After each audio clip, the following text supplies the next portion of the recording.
Reshuffle Kabinet Prabowo Subianto resmi dilaksanakan. Istana Negara, 27 April tahun 2026. Presiden Prabowo Subianto resmi melakukan perombakan kabinet pada hari ini, menandai langkah strategis untuk memperkuat kinerja pemerintahan. Sebanyak 6 pejabat baru dilantik, sementara sejumlah posisi kunci di lingkungan kepresidenan dan kementerian dirombak untuk menyesuaikan dengan kebutuhan tugas nasional. Daftar pejabat baru yang dilantik. Muhammad Jumhur Hidayat menjabat sebagai Menteri Lingkungan Hidup sekaligus Kepala Badan Pengendalian Lingkungan Hidup. Dudung Abdurrahman diangkat menjadi Kepala Staf Kepresidenan. Muhammad Kodari berpindah tugas menjadi Kepala Kantor Komunikasi Kepresidenan. Hasan Nasbi menempati posisi Wakil Kepala Kantor Komunikasi Kepresidenan. Abdul Qadir Karding menjabat sebagai Menteri Desa, Pembangunan Daerah Tertinggal, dan Transmigrasi. Anggaraka Prabowo dipercaya sebagai Wakil Menteri Komunikasi dan Digital. Perubahan posisi utama. Muhammad Kodari yang sebelumnya menjabat Kepala Staf Kepresidenan, kini memimpin Kantor Komunikasi Kepresidenan dengan peran yang diperluas. Posisi Kepala Staf Kepresidenan diisi oleh Dudung Abdurrahman, yang sebelumnya pernah mengemban tugas strategis di lingkungan kepresidenan. Posisi Menteri Desa PDTT sebelumnya diisi oleh pejabat lama yang kini diganti dan diamanahkan kepada Abdul Qadir Karding. Struktur komunikasi kepresidenan diperkuat dengan penambahan jabatan, wakil kepala dan wakil menteri untuk mendukung kinerja komunikasi pemerintah secara menyeluruh. Posisi Menteri Lingkungan Hidup juga mengalami pergantian, yang kini dipimpin oleh Muhammad Jumhur Hidayat. Tujuan utama perombakan. Langkah ini difokuskan untuk menciptakan stabilitas politik, memperkuat sistem kendali komunikasi pemerintah, serta menggabungkan tokoh-tokoh dengan latar belakang militer, politik, dan profesional agar kabinet semakin solid dan bekerja lebih cepat demi kemajuan Indonesia. Kabinet semakin solid, kerja semakin cepat untuk Indonesia maju. Semangat baru pemerintahan dalam melayani rakyat dan mewujudkan cita-cita pembangunan nasional.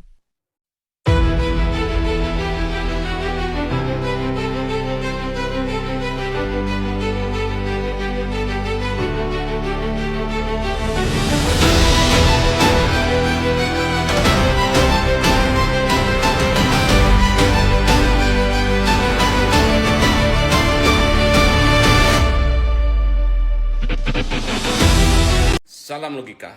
Pak Prabowo dikabarkan akan mengadakan reshuffle kabinet secara bertahap demi kinerja atau selera. Di sini lucunya. Dudung Abdurrahman akan menggantikan posisi Kodari. Lalu Kodari akan menggantikan posisi Hasan Nasbi. Lalu Hasan Nasbi jadi apa? Hasan Nasbi akan punya jabatan baru.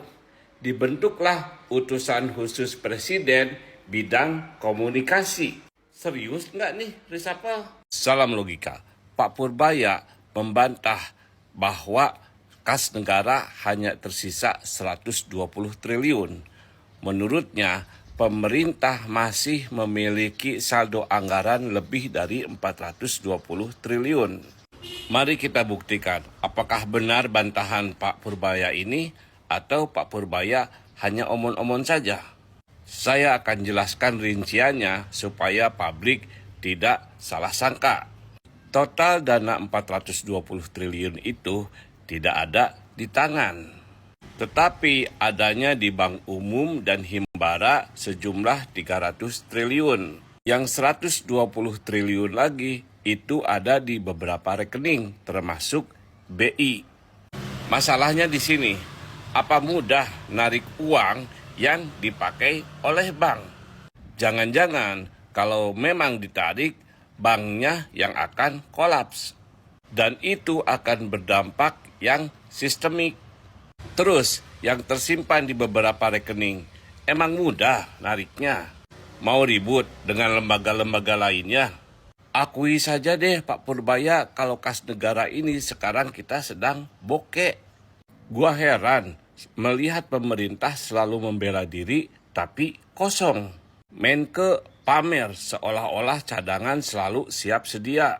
Menko Perekonomian sebut rupiah anjlok dikarenakan dampak global dan tidak ada kaitannya dengan perekonomian nasional. Karena katanya ekonomi kita kuat. Apa mereka pikir pelaku usaha dan pengamat itu buta, tuli, dan lumpuh logika gitu? Gebrakan baru di Istana. Presiden Prabowo Subianto resmi melantik 6 pejabat baru dalam reshuffle ke-6 Kabinet Merah Putih hari ini, 27 April 2026. Langkah strategis ini menghadirkan wajah-wajah baru seperti Jumhur Hidayat sebagai Menteri Lingkungan Hidup dan Dudung Abdurrahman di kantor staf Presiden. Selain itu, nama seperti Muhammad Kodari dan Hasan Nasbi kini memperkuat lini komunikasi pemerintah. Restrukturisasi ini bertujuan mempercepat kinerja nasional dalam menghadapi tantangan global. Formasi semakin solid, Kabinet Merah Putih siap melaju lebih kencang. Bapak Muhammad Jumhur Hidayat, Menteri Lingkungan Hidup, Kepala Badan Pengendalian Lingkungan Hidup. Bapak Hanif Faisal Nurrofik, Wakil Menteri Koordinator Bidang Pangan. Bapak Muhammad Kodari, Kepala Badan Komunikasi Pemerintah. Bapak Dudung Abdul Rahman, Kepala Staf Kepresidenan.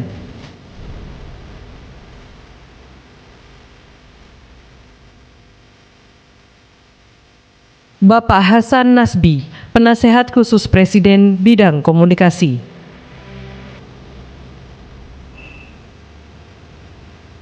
Bapak Abdul Kadir Kardi, Kepala Badan Karantina Indonesia. Kabinet itu juga jadi efektif kalau ada tokoh-tokoh mantan napi. Jumhur Hidayat itu mantan narapidana, tapi dia seorang intelektual. Dia belajar tentang perburuhan, ekonomi, lingkungan dari ITB. Jadi karena dia saya kenal, maka saya dampingi itu. Itu Kementerian Lingkungan, yang lain saya nggak tarik. Kementerian Lingkungan itu dia jadi kementerian global, bukan sekedar kementerian di Indonesia. Karena isu lingkungan itu isu global. Anda pergi kemana-mana, Anda bertemu dengan muda, mereka akan tanya, do you speak environmental ethics? Jadi itu intinya. Dan di Indonesia ada 70 juta Gen Z yang menunggu sikap pemerintah terhadap lingkungan. 2029, 70 juta ini adalah tempat bertanding suara. Nah, kalau politisi tidak do not speak environmental ethics, anak-anak muda yang 70 juta ini akan menganggap berarti kalian tidak memahami kegelisahan kami. Berarti kalian tidak mau membayar utang yang kalian ambil dari kami, generasi yang akhirnya harus hidup dengan bau busuk, dengan sampah, dengan ketidakpastian kan itu. Jadi saya anggap bahwa Pak Jumhur itu mewakili kepentingan minimal 70 juta langsung anak muda. Apalagi kalau itu dihubungkan dengan keinginan untuk menjadikan environment itu sebagai sumbangan kita pada planet dunia global, kan itu intinya. Jadi itu sekaligus kementerian itu kementerian yang sangat rawan untuk jadi lahan pertengkaran oligarki, politisi. Jadi saya jaminkan bahwa saya akan mensupervisi wilayah itu dari masyarakat sipil. Itu saya bukan bagian dari kabinet, tapi saya mau jaminkan bahwa masyarakat sipil akan bersama dengan Pak Jumhur, karena Jumhur aktivis, mengerti tentang kesulitan ekonomi, dia pimpinan buruh. Jadi sekali lagi Pak Jumhur itu mengerti politik. Nah, kalian saya minta supaya seringlah datang ke kantor Pak Jumhur, bertengkar dengan dia soal lingkungan, karena itu soal kita semua tuh. Oke? Mungkin Pak Purbaya memiliki beban yang cukup berat. Teman-teman, di video ini Pak Purbaya terlihat menahan rasa sakit. Kita bisa melihat dari video ini, Pak Purbaya kesulitan ketika selesai memimpin rapat dan ingin keluar dari ruangan. Sepertinya ada yang ditahan, dan kalau kita lihat dari fisik Pak Purbaya ini, memang cukup terlihat penurunan, tampak kurang sehat dan menahan rasa sakit yang disembunyikan oleh Pak Purbaya. Kita patut mengapresiasi setinggi-tingginya atas apa yang sudah dilakukan oleh Pak Purbaya. Masyarakat bisa menilai, masyarakat bisa merasakan bagaimana Pak Purbaya dalam mengerjakan tugasnya, dalam bekerja penuh dengan tanggung jawab dan berintegritas yang sangat tinggi sekali. Kita sebagai masyarakat biasa atau masyarakat kecil ini hanya bisa mendoakan siapa saja yang sudah bekerja dengan tulus ikhlas untuk bangsa dan negara ini, maka rakyat pasti akan mendoakan yang terbaik. Sebagai masyarakat pasti sangat bangga mengapresiasi siapapun menteri yang benar-benar bekerja tentu rakyat selalu mendoakan yang terbaik. Teman-teman, kita doakan Pak Purbaya ini supaya lebih sehat kembali, lebih terlihat segar kembali, dan semangat dalam menjalankan tugas negara.